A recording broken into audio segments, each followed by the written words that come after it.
Hi guys, and welcome to another session of Honest Talk About Women. We will learn tips, tricks and strategies on how to navigate the minefields of dating and relationships.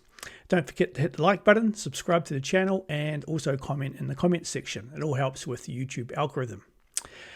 So let's get into it, guys. And by the way, Happy New Year for 2025. So from my observations on YouTube, there's too many people on YouTube offering marriage advice and they haven't actually been married or haven't been through the treadmill or have had kids.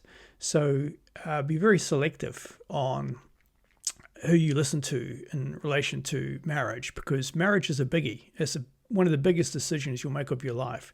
It's a partnership, and you've got to be very, very careful who you join up with. So what I'm going to do is talk about my two marriages in two separate videos. And this one will be on my first marriage that lasted for 12 years. It was basically 2003 to 2015. So I was in my mid-30s and I'd been dating for a long time. And I'd dated hundreds and hundreds of women. And 99.9% of the women I dated were swipe left material. They were delusional, self-centered, and had very little life experiences. I wanted to meet a woman who I could marry and have kids with and start a family. And I was the traditional guy who thought marriage was for life, and that you find a woman and you're with that person for the rest of your life. And I was sold the Disneyland dream of marriage, how better it is for guys to get married and have kids. So I was following the norms of society and went into my first marriage with the belief that it would be forever. So dating in my mid-30s, getting a bit tired of dating, wanted to settle down with a woman and start a family. And I basically came down to two ladies, and one was semi-religious. She was very conservative, and she would make a great mother for my kids, but she was very, very self-absorbed. And the second lady was a corporate boss girl that was very business-orientated, and she was not maternal. So I was leaning towards the first one, the semi-religious girl. And I remember quite distinctly taking a phone call from my preferred woman, and I had an incoming call. And back in those days, in 2002, I had a Nokia phone. They didn't have the smart technology where you can see the person ringing through, coming in. It just came up, incoming call. And it was the second lady, the corporate chick. And I told her that I was on the line. I couldn't really talk to her. And she said, don't worry, I'll be over in 30 minutes and I'll see you soon. And she hung up. So the rest is history. I actually married the corporate boss girl. And at the beginning, everything went well. There was lots and lots of sex. And I was in heaven. And had a lot of fun times and was really enjoying myself. So that's the way things evolved with choice selection with me. So we were living together for 6 months, and I remember her stating that we're going to get married, and I've selected an engagement ring. She was very forthcoming, very direct, very 𝗔𝗪𝐺. So I went along with it. And we talked about marriage and how it's for the long term. And I said, I'm not doing this lightly.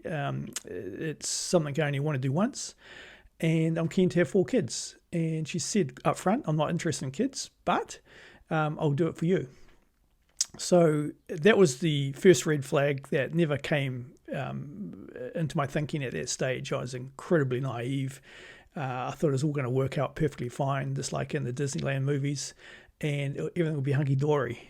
So the other stumbling block was a prenup agreement too. So at the time, I had 8x to her 1x of assets. So I was going in heavily stacked up in assets, and she had very little in terms of material assets. And I wanted a prenup. In this country, we call it a marriage contract. And she said, no, you either love me for what we are and we're in this together for the long term, or no marriage. And I gave in.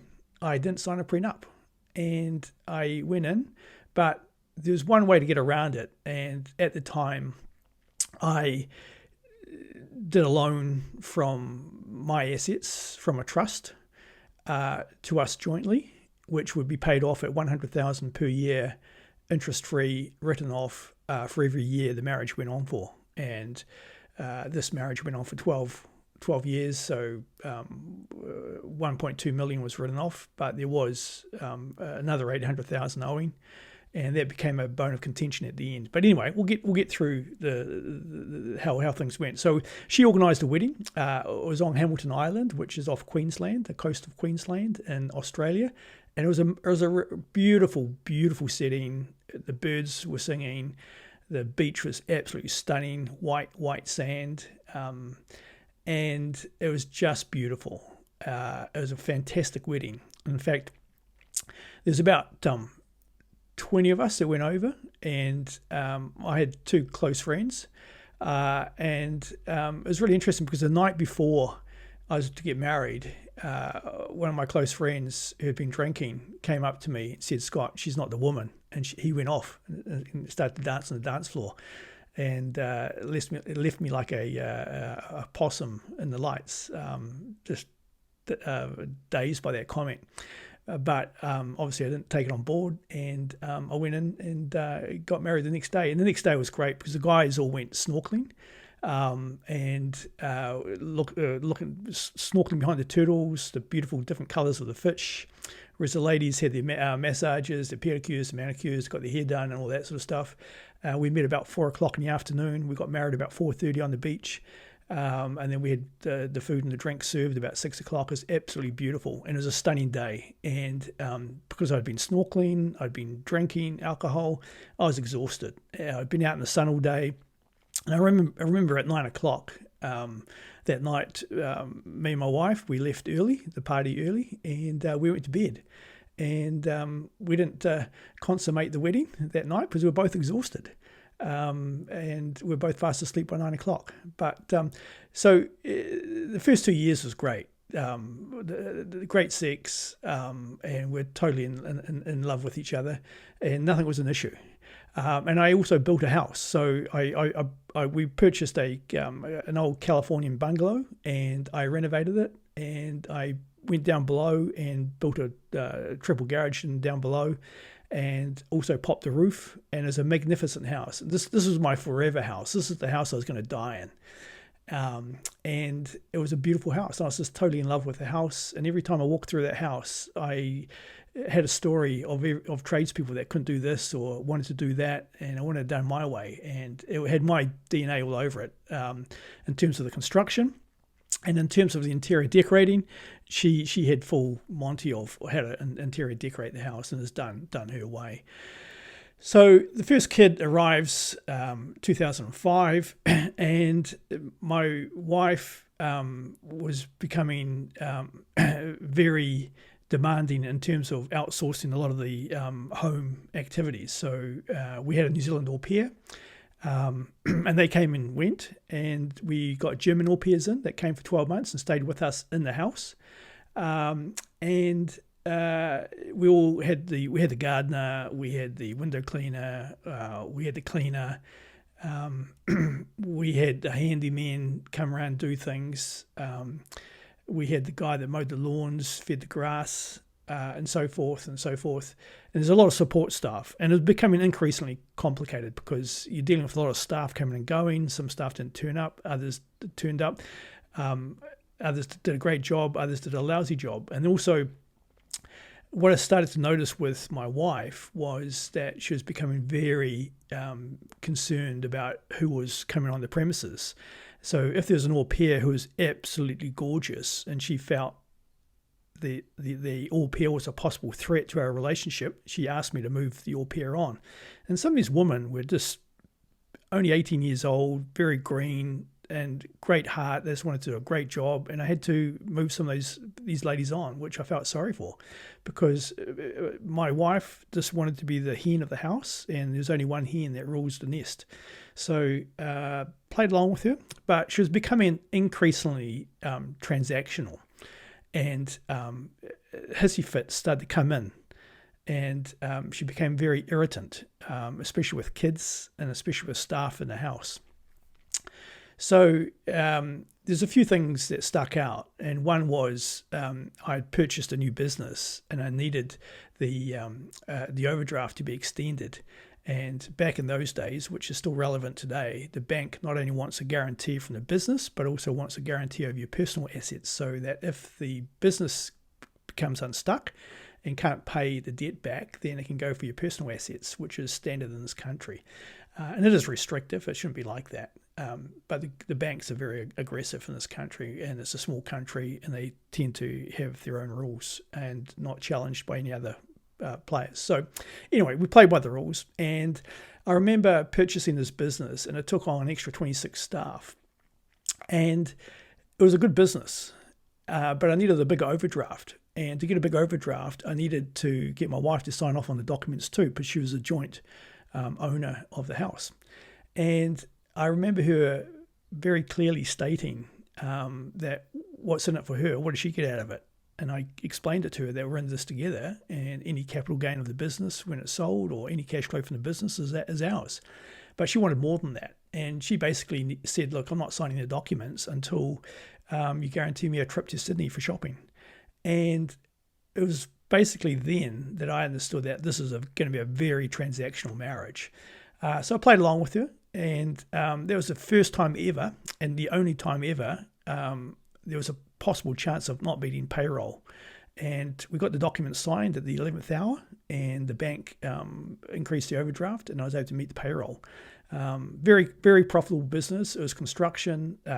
It was booming, and it paid for itself quite quickly back, that business.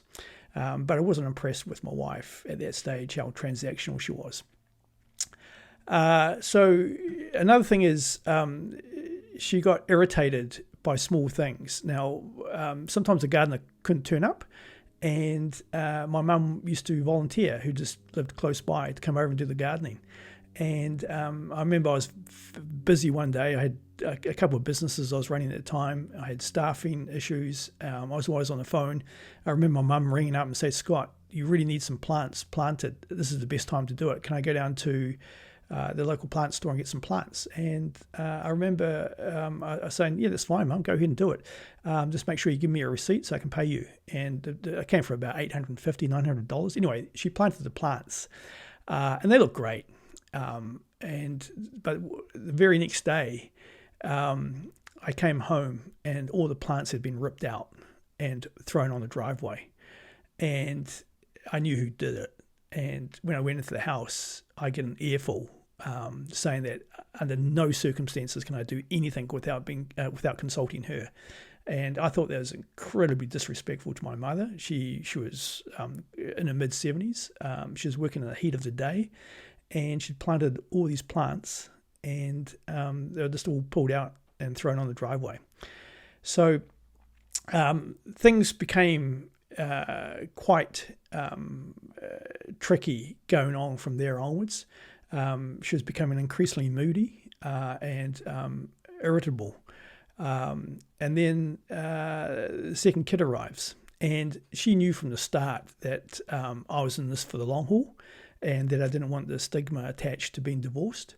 So I naively played my cards up front, and she knew how to play me beautifully, because over the next several years, if she didn't get her way on a transactional decision, she would play the divorce card. Do you want a divorce? I don't want to do it, but if you want a divorce, I'll go ahead with it. So she threatened me many, many times over with the divorce card.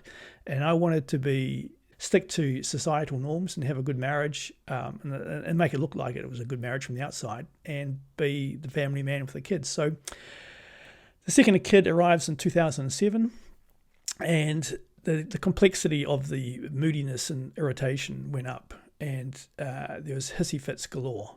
And it was over trivial stuff like who left a wet tea towel on the kitchen bench. Was it the au pair? Was it one of the cleaners who came in and had a drink and didn't and wiped their glass without putting the towel away?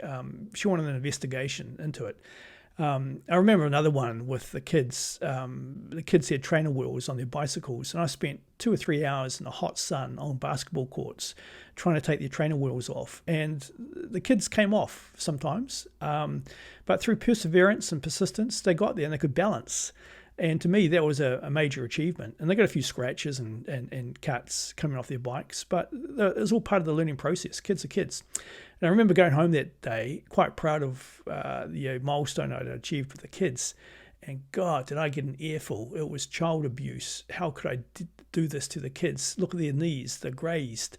How could you put the kids through such a traumatic experience? And I just was rolling my eyes. I just thought, geez, I thought I'd done what I thought was great.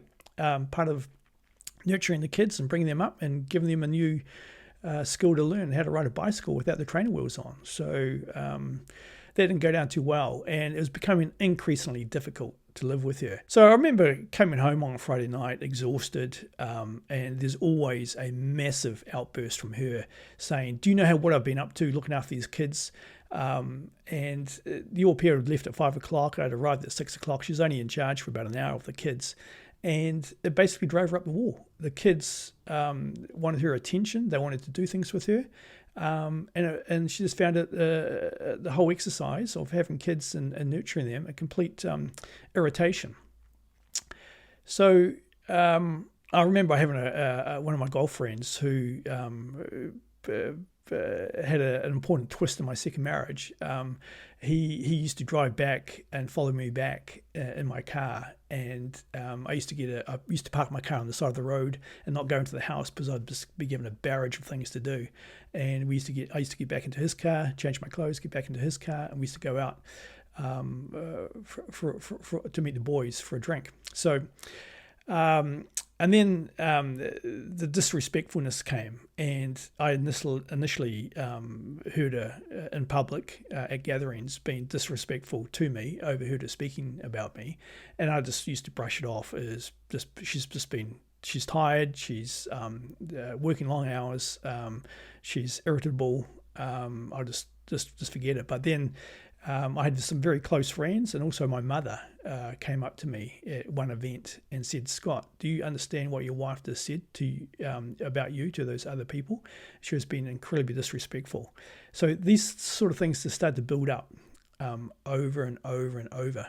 The family holidays, she wouldn't attend, so I had to take my mother. She organised a lot of trips away without her attending.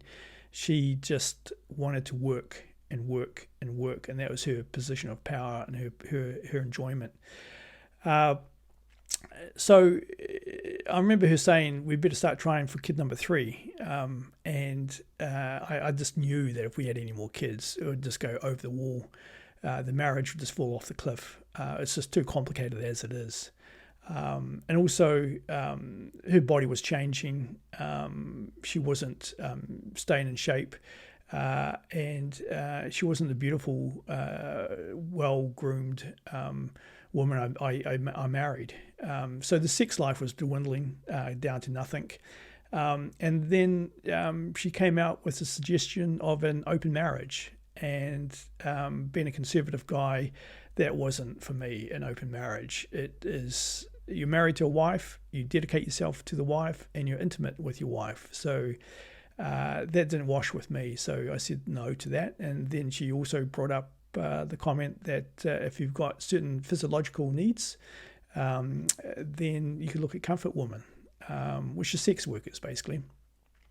But I was old school, and I wanted a wife, and I wanted a relationship to continue, and I wanted intimacy in the marriage, but things weren't working out. And it was becoming harder and harder to live with her. So I also noticed that she was becoming more and more transactional.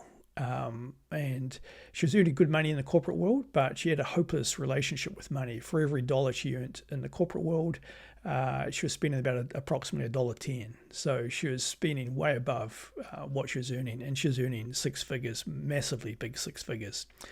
So I remember always when I was traveling on business, the very last hour of leaving the house with my bag to go away, and I was only doing little trips to Australia, she used to go ballistic. You're leaving me here with the kids and you're going away with your friends drinking. And I used to explain to her, I'm going on a business trip. It's important. And yes, there will be drinking, but that's part of business. Back then I did drink, but not excessively.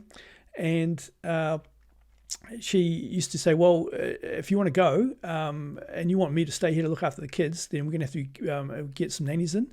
I'm not going to be available to do this 7 days. And we already had an au pair booked up from Monday to Friday, 7 to 5. But she wanted someone in the afternoons and in the evenings from 5 o'clock onwards to 9 o'clock at night.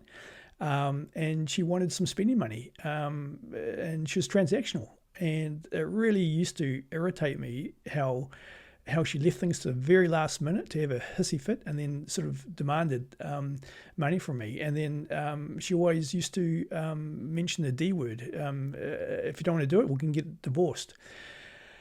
So this was the relationship, not working. I wanted out, and I wanted her out of my hair because she was becoming increasingly difficult to live with. And I just had to accept it. Divorce was where we're heading. So there's always one straw that breaks the camel's back. And in this situation, it was salmon. So one day I got a phone call from my wife saying that the au pair wants to have some friends over and she's going to cook up a massive salmon and with broccoli and sweet potato. Which is my favorite dish. And is it okay if she purchased $120 salmon and she's going to cook it in the oven and put lemon in there and it's just going to be put some brown sugar on it. It's going to be beautiful.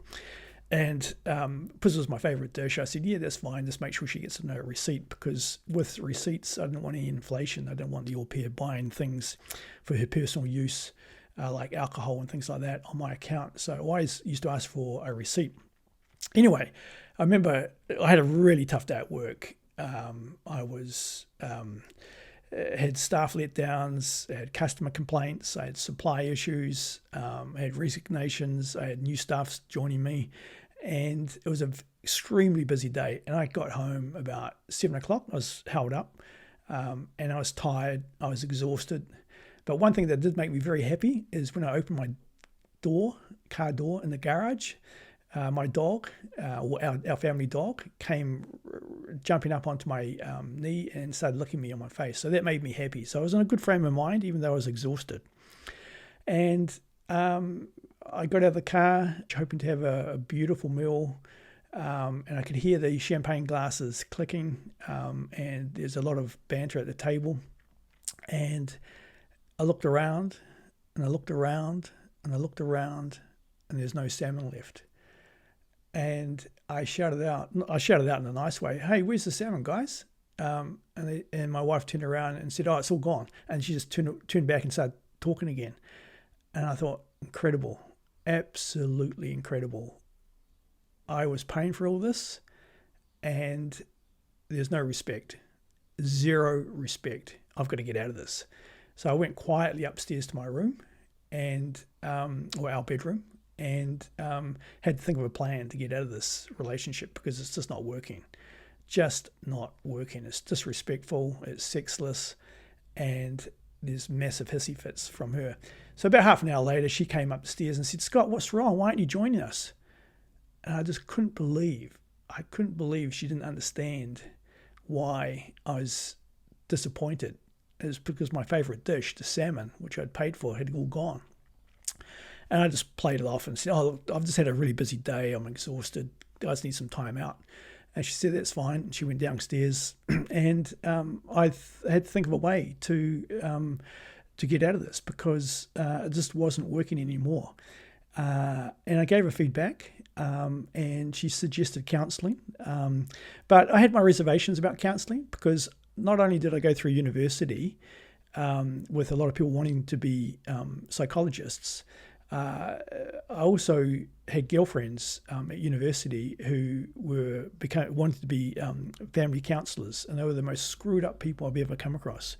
And that's one thing I didn't like about counselling. And also the second thing is you could have two willing parties to change, and I didn't know whether she could change.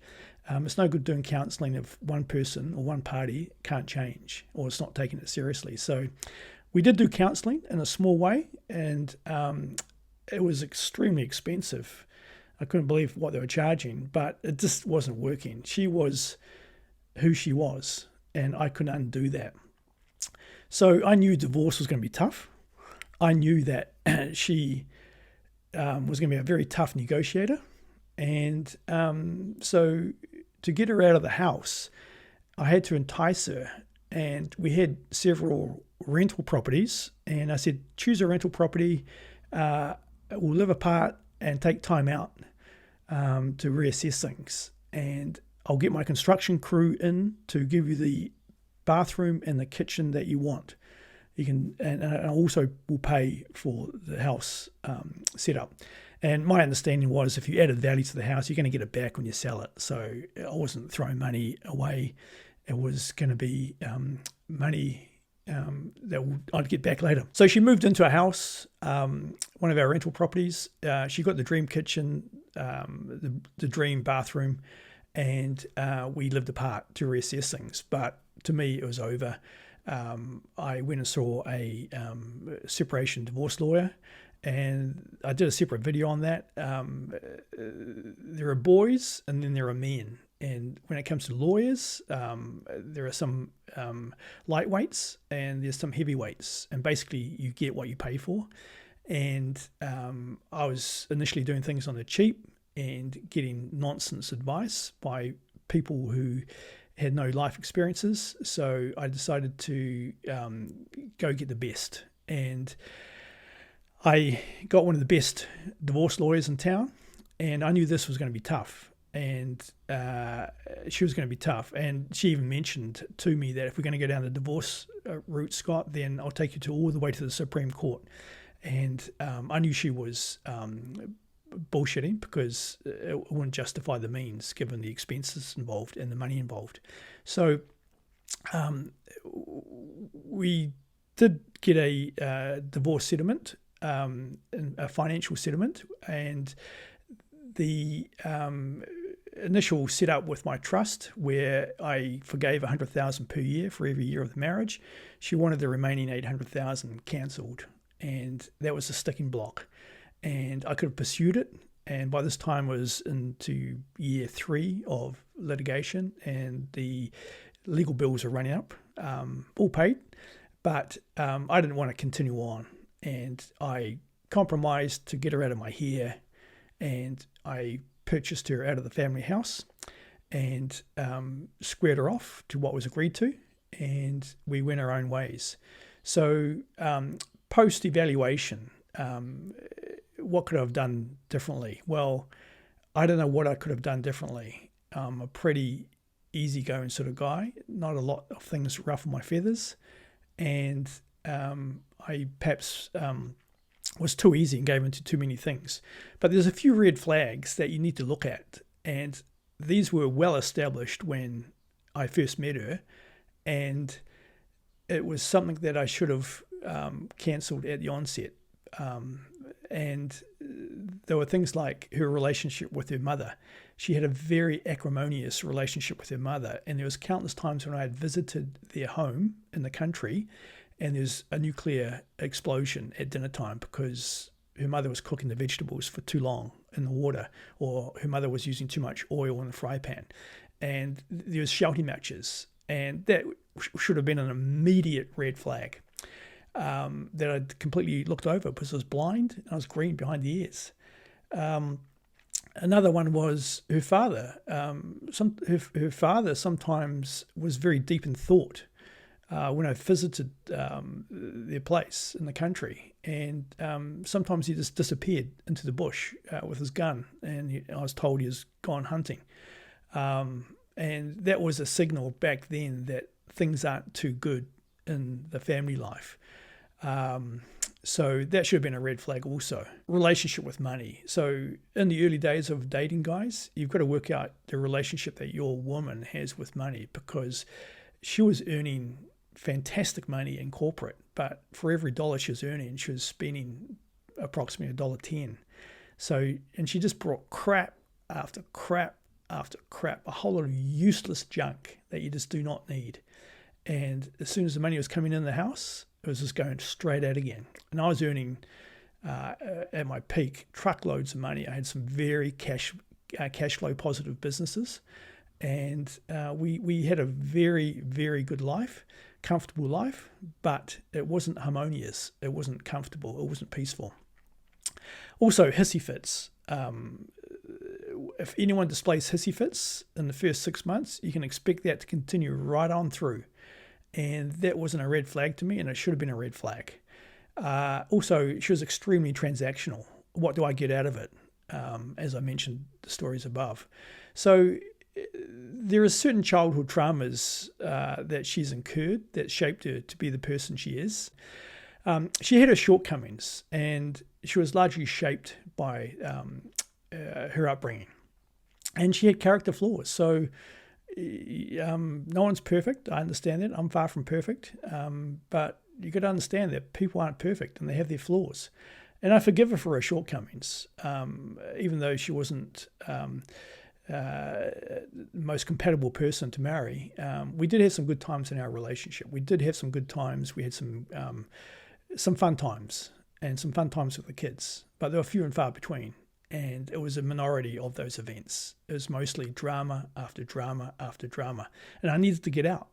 So I called it off. So I'm one of the few 20% of the guys that called off a marriage. And it wasn't something that I took lightly. But it was quite interesting. When I finished the financial settlement with her, I remember my divorce lawyer, who's one of the best in town, and we went down the lift, came down from 35 floors down to the basement, down to the car park area. And his last words were to me, you did absolutely the right thing. And you married the worst possible woman you could have possibly married. And those were his parting words, and he just walked off. And I was just standing there. And that divorce lawyer eventually went on to become a family court judge. He was exceptional, and he was good. It was money well spent. So if there's anything you learned in this, guys, you got to establish the red flags up front, and because it'll continue right through their relationship. And it's things like hissy fits, her transactional nature, her relationship with her mother. So those are the things you need to be aware of that I happily overlooked in my early days. And if you want more information on this, you can get it from Alpha Dating, that sets out the red flags and the green flags. And if I'd known that before I'd got into my first marriage, then I would have not married this person. But it is what it is. I was married for 12 years, and there were good times, but it was just going down the wrong track, and I couldn't see any way how it could be fixed. So I hope you got something out of it. For those that are looking at getting married, you're governed by the marriage contract laws, and they are tilted towards one sex, and that's to make up for the inadequacies or the disadvantages that occurred in the 50s and 60s. So it's a very interesting institution to join, and the outcome is greater than a 50% chance of divorce. So I don't know what business arrangement you would ever enter into when there's more than a 50% chance of going belly up. In fact, if I was entering into a business transaction that I knew the stats that there was a greater than a 50% chance it would come unstuck, I wouldn't do the business transaction. And it's the same as marriage. So that's it for today, guys. I hope you got something out of it. It's a big decision. If you're going to go down that track, you got to have your eyes wide open. And I'll do another video of my second marriage that I went in with good faith. So that's it for today, guys. I hope you got something out of it. Don't forget to buy the book. It can be with you in seconds through Amazon ebooks. And don't forget to hit the like button and also comment in the comment section. That's it for today. Take care.